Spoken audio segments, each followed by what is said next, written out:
for freedom wherever there's trouble. G.I. Joe is there. G.I. Joe, American hero. G.I. Joe is there. G.I. Joe is the code name for America's daring, highly trained Special Mission Force. It's here, the G.I. Joe collection. G.I. Joe from Hasbro. Yes! G.I. Joe. It was the summer of 1982. I was 8 years old, I saw a brand new toy, and I became obsessed. This would become the first thing that I would make a point to collect, and I had to have them all. Weaponry, heavy equipment, jungle warfare, and lots of green. I loved it! But it's hard to say why. I had no connection to the military. I had no idea what war was really like. I didn't even know anyone who'd ever been a soldier. In fact, to this day, I've never actually fired a weapon of any kind. I just knew that I could relate to a man in the army fighting a terrorist organization more than I could a Jedi Knight flying through space. And I wanted in on all that fantasy adventure.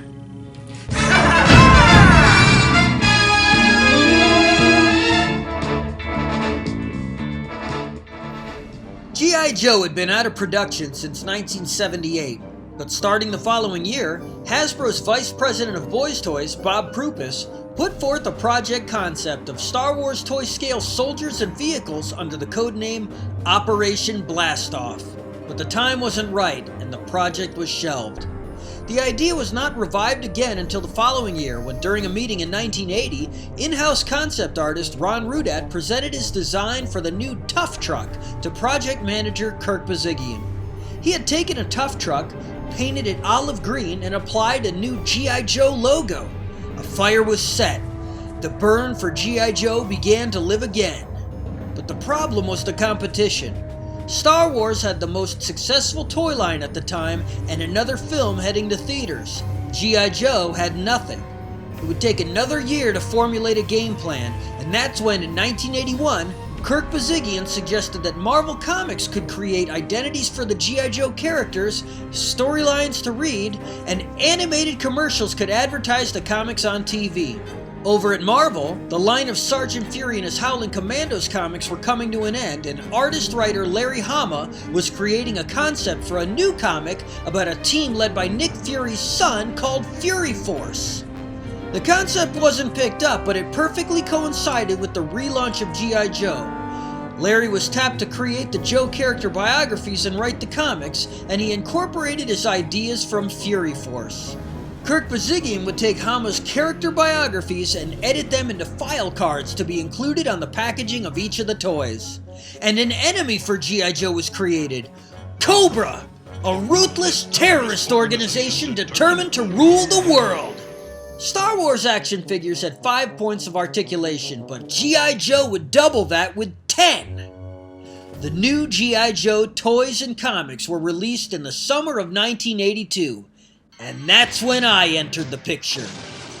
The initial run of figures were mostly green, and one was completely black. Though interesting, I wanted one that stood out. 2 of the figures had orange pads on their chest, but only one of those came with the large, heavy artillery laser, so he was my first. Grand Slam. The first year of the G.I. Joe relaunch was so successful that new points of articulation were added in 1983 called Swivel Arm Battle Grip. I would actively collect every G.I. Joe toy that I could find for 5 years, amassing almost everything there was, as well as watching the cartoon and reading the comics. The last figure that I would get was Gung Ho in his dress blues on my first trip to a Toys R Us in 1987. But by then I was a teenager, about to enter high school, and I left toy collecting behind. I would return to G.I. Joe 20 years later, when in 2007, for the line's 25th anniversary, modern, updated recreations of the toys started to hit store shelves. I've been collecting those for 10 years now, recreating the line of toys from the 80s, including many incarnations never originally made. I've attended G.I. Joe conventions and met many of the creative people that were involved in the line. Here is Larry Hama drawing Grand Slam and the HAL for me. My favorite toy of the original line was the Bridge Layer, driven by Toll Booth. Here is the modern version of Toll Booth. Here's my original Herb Trimpe artwork for Toll Booth's entry in the Order of Battle comic book. Here is my copy of that comic, signed.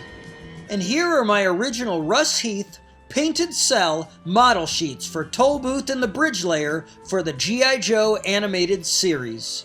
The designs for almost all of the G.I. Joe action figures were created by Ron Rudat, most vehicle designs handled by Greg Bernston, and almost every issue of the comic series written and artistically laid out by Larry Hama.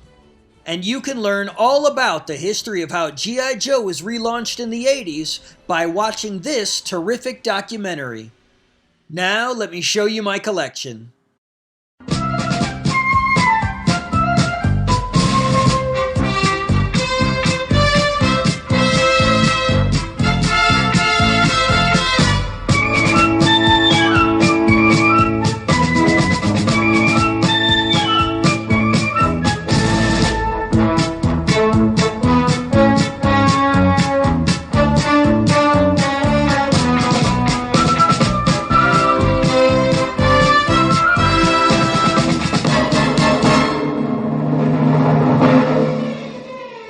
But that's not all.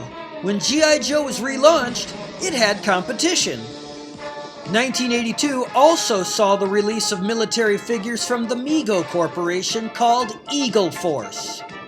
These were half the size of Joe, made of die-cast metal, and included the first ever ninja action figure, Savitar.